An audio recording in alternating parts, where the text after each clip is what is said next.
Olivier Crescent, bonjour, bienvenue chez vous et merci de nous accueillir dans votre nouveau local de l'association Kilian. On va avoir l'occasion évidemment d'expliquer.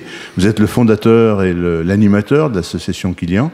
C'est pas par hasard ce nom, c'est celui de votre fils. Pouvez-vous nous faire un petit peu de biographie ? Bonjour, donc Kylian, c'est un enfant qui a 21 ans aujourd'hui, oui. Qui a atteint un syndrome d'Angelman. Et effectivement, on a créé une association pour lui il y a maintenant 18 ans, qui est co-animée, puisqu'on est aujourd'hui une quarantaine de bénévoles, et je n'en suis que la partie visible. On aura l'occasion d'y revenir.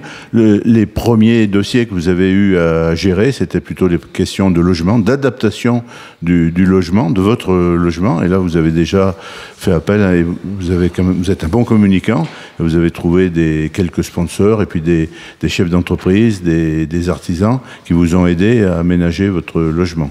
Voilà, je dirais que la genèse de l'association, initialement, c'était de subvenir aux besoins de mon fils Kylian. Et puis aujourd'hui, qu'on a moins de difficultés et moins de besoins avec lui, on s'attache à verser à d'autres structures, et c'est 160 000 € donnés au jour d'aujourd'hui. Alors vous avez su aussi mobiliser le monde économique, hein. Derrière nous, il y a un petit peu le logo, le symbole de l'association, et il figure des noms d'entreprises locales, de métiers différents qui vous ont apporté des aides régulières, des mécènes. Oui, complètement. On a la chance d'être soutenu quand même par le tissu industriel, je dirais tant au niveau local qu'au niveau national, puisqu'on arrive à trouver maintenant des sponsors nationaux. Voilà, c'est une belle évolution dont on est relativement satisfait. On voit que vous êtes un homme de communication. Un petit détail, là, on ne le voit pas sur nos caméras, mais vous avez des verres en plastique, donc des verres recyclables, non jetables, à l'effigie de votre fils, et puis avec le logo de l'association. Oui, alors je dirais qu'aujourd'hui on est dans un monde de communication. De toute façon, on est obligé de s'y mettre comme les autres si on veut être visible. C'est surtout une recherche de visibilité. Alors vous avez su mobiliser des milieux économiques locaux et nationaux. Je ne veux pas présenter votre profession, vous êtes un policier national, votre épouse aussi, et vous avez beaucoup de collègues qui se sont mobilisés à vos côtés. Oui, et sur un plan national aussi. C'était à la fois un bon et un mauvais souvenir. Oui, c'est en 2015, l'époque de l'opération de Kylian, qui a été opéré d'une arthrodèse lombaire. Et oui, effectivement, on a bénéficié de jours de congé que nous avaient donné nos collègues de travail. Et ça reste, de ce point de vue-là, un très bon souvenir, oui. Et alors, au-delà du souvenir, vos amis policiers répartis sur le plan national, il y a une compétition sportive annuelle, un rendez-vous qui est aussi, je peux le dire en tant que journaliste, plutôt bien médiatisé, qui se perpétue encore aujourd'hui. Oui, c'est ce qu'on on avait créé un défi Kylian qui consistait à faire le plus grand nombre possible de kilomètres en une semaine, et en vélo ou en courant. Aujourd'hui, on part sur des aventures un peu plus lointaines, et donc forcément, forcément, là, je peux emmener moins de monde. Oui, alors, on va tout de suite enchaîner là-dessus. Carrément au niveau européen, dans plus de 10 pays, vous avez un projet qui est déjà planifié, avec même le ministère des Affaires étrangères, les ambassades de France dans plusieurs pays d'Europe. Pouvez-vous nous présenter le schéma de ce rendez-vous ? Donc on a conçu un prototype de Véloside destiné à promener des personnes âgées ou handicapées, et on va faire le tour de l'Europe du Nord en 11 jours, 11 pays, 11 capitales, avec l'objectif de promener des personnes handicapées ou âgées dans chacune des capitales traversées, où effectivement on est aidé par les ambassades de France locales. Mais de capitale à capitale, ce ne sera pas en Véloside, si ? Non, ce sera en fourgon, et on déchargera le vélo dans chacune des capitales. Et le but, c'est de trouver un partenaire industriel pour produire en série ce vélo. Alors, dans la partie sidecar, on le photographiera évidemment pour que les internautes sachent un petit peu de quoi il s'agit. Qui prendra place ? Quelqu'un qui pilotera la partie vélo, et puis dans la partie fauteuil. Alors disons que nous, on va assurer la logistique de l'événement, et on est en partenariat avec Erasmus, ce qui fait qu'on emmène 2 lycéennes de 16 ans qui, elles, seront chargées dans chacune des capitales de faire vivre cette aventure et de conduire le vélo avec le public ciblé. Et vous serez accueillis par les ambassades de France respectives dans chacune de ces étapes capitales. Voilà, on a reçu un très très bel accueil jusqu'à maintenant au téléphone. J'espère que ça va se concrétiser dans chacune des capitales. Alors j'ai parlé de vos mécènes, j'ai parlé de vos collègues qui sont aussi mobilisés. Vous avez des liens avec des associations, ce qu'on appelle des clubs, hein, comme je pense aux Anistiers, aux Rotary. Et là aussi, vous avez des actions communes avec ces clubs souvent de chefs d'entreprise, hein, mais qui ont des actions humanitaires à leur programme. Hein. Voilà, à la fois on est capable, nous, de fournir une logistique bénévole. Maintenant, on va pas se voiler la face, on ne serait jamais aussi performant si on n'avait pas ces clubs d'entreprise ou ces entreprises individuelles qui nous soutiennent. Et effectivement, le Rotary, les Anistiers, c'est maintenant des partenaires de longue date.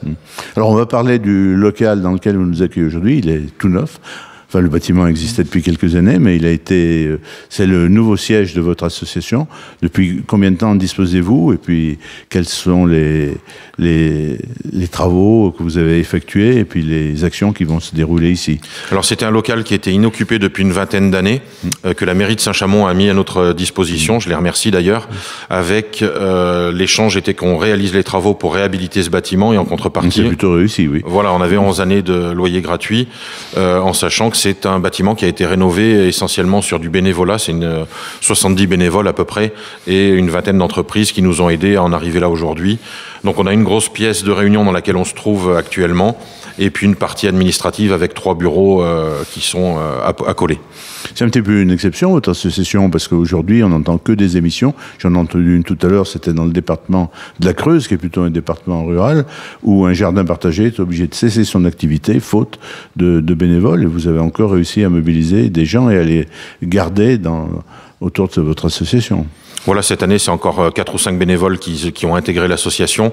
Après, c'est quand même un travail constant de cohésion pour faire en sorte qu'on soit attractif vis-à-vis de ces bénévoles. Alors, on va parler du Véloside, hein, puisqu'il y a déjà eu un certain nombre de reportages dans la presse. C'est une initiative intéressante qui a mobilisé des élèves ingénieurs. Quelle était l'idée originale? Comment ont-ils conçu ce nouveau véhicule de déplacement? Alors on est parti d'un cahier des charges où on voulait que la personne transportée soit ni devant ni derrière, mais en latéral, parce qu'on trouvait que ça permettait d'avoir un échange affectif pendant la balade plus important. Et à partir de ce moment-là, on a contacté une école d'ingénieurs à Lyon, l'ECAM, qui nous a fait les études de contrainte.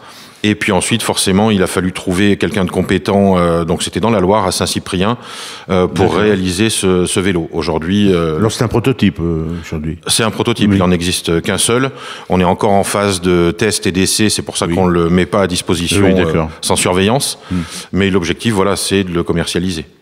Alors, pour la personne transportée peut être une personne handicapée, et le fauteuil est adapté... à cet effet, ou une personne âgée aussi, éventuellement. Voilà, on voulait être polyvalent et on se disait que c'était un produit typiquement qui pourrait être intéressant et pour les centres médico-sociaux, mais également pour, je dirais, les EHPAD, pour apporter des sensations nouvelles et puis des possibilités de déplacement nouveaux. La phase expérimentale étant achevée, est-ce que vous avez déjà des contacts avec des fabricants de cycles susceptibles de produire, peut-être pas en série énorme, mais un certain nombre d'engins? Oui, alors aujourd'hui on a des contacts, c'est un petit peu trop tôt pour en parler, mais on a des contacts et l'objectif c'est quand même d'essayer de trouver un partenaire lors de ce Tour d'Europe qui se déroulera au mois d'avril. Est-ce que vous avez déjà eu des retours, des associations comme l'ADAPI ou autres qui vous ont contacté en disant « Tiens, ça nous intéresse et qui viennent se renseigner pour effectivement... Alors pour l'instant, ce vélo rencontre plutôt un bel accueil, surtout dans les centres médico-sociaux. C'est la cible par laquelle on a commencé, avec une étude de marché qui sera réalisée en juin par un étudiant, justement. Voilà, je pense qu'il y a un potentiel existant. Prochain rendez-vous de l'association Kilian, c'est ce parcours européen, ou est-ce qu'il y a une autre date qu'on pourrait donner à nos auditeurs, téléspectateurs? Eh bien, on a une grosse date en septembre qui est en préparation, qui consisterait à faire un Ironman sur Saint-Étienne cette fois. D'accord. Un site internet de l'association Kilian, un réseau social pour ceux qui voudraient en savoir plus? www.associationkilian.org. Et encore merci beaucoup Olivier pour votre accueil. Merci à vous.